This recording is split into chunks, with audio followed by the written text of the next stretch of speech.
Oh, excuse me. Wow. Yeah. Oh my goodness. Alright, what is up? Welcome back to another video. This is a very quick one. I'm just gonna quickly go through what is possibly the worst camera I've ever seen. Also bear in mind I put zero research into this because I have potentially have what this camera could be named after. Boom. Aha. Aha. It's called a Rona. Either named after the beer company or something completely different. This is a 35mm rangefinder. It comes with this nice little leather pouch thing. I guess some could consider that nice. There's a tripod socket on the bottom here. Other than that, it is completely flat, plain. The back is this... I don't really know exactly what this is pretending to be, but I think it's supposed to be leather. It appears as though it's more just paint or lacquer or whatever. On the top here you have your advanced lever. You got a frame counter there. You have your shutter button, which on a good day may or may not work. Here we have a rewind thing that can be initialized using this. That will disengage the advanced sprocket. If we pull open the back here, we look at what treasures lie within. Maybe. I'm telling you guys, this just screams quality. So we got this like milled out and also sticky compartment in here. This pops up so you can put the film in. We have this canister for film coming in. This has a bit of a slant to it.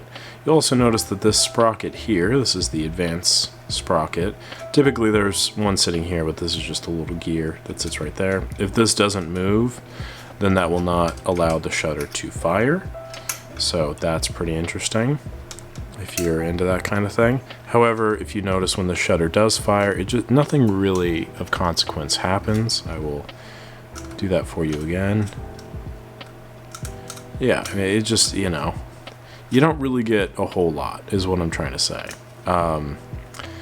This camera is actual garbage. I don't remember where I got it from, but it has a cold shoe, so that's cool. And I believe there's a flash sync contact right there in the front. I think they pretended to have a light meter there or something, but honestly, who's to say? And then on the front here, you have no indication for focus, shutter speed, or aperture. I think it's just all kind of stuck. And there's really nothing else of note about this camera. I was just going through my stuff and I saw this and I was like, how, what's the word? Serendipitous that what I potentially could have, right there, I have a camera for it. So that's cool, a little theme. And the camera quality, I would say, is almost directly representative of how great I feel. Like, this camera is as high in quality as my current condition. So if that gives you any indication of where I'm at, feeling fantabulous, I'm gonna go put this camera back into the depths of my parts because, quite frankly, it's not really worth my time. There's nothing significant of note to talk about, but I do think if you find a little rangefinder like this that has all of the parts and that has working numbers and switches and stuff, those are all things like you can test pretty easily by yourself. It's a good little thing. Like, I'm not trying to dog on people who have, you know, something similar to this or like some little Yashica rangefinder or anything like that. Like, use whatever works for you.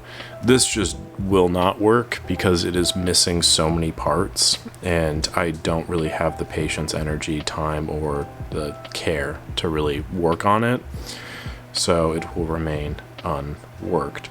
And also, the thing to note with all those kind of like lower tier rangefinders is they're pretty cheaply constructed, so any kind of repair attempts could be not worthwhile. And I discovered that when I spent a very long time trying to fix a Zenit.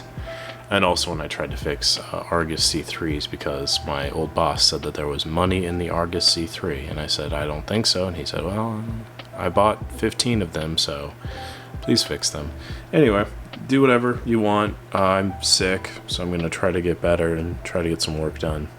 Thanks for watching. Appreciate it as always. Make sure to like the video if you enjoyed it, subscribe to the channel, all that good stuff, and I'm going to go get some tea going and lay down for the next decade.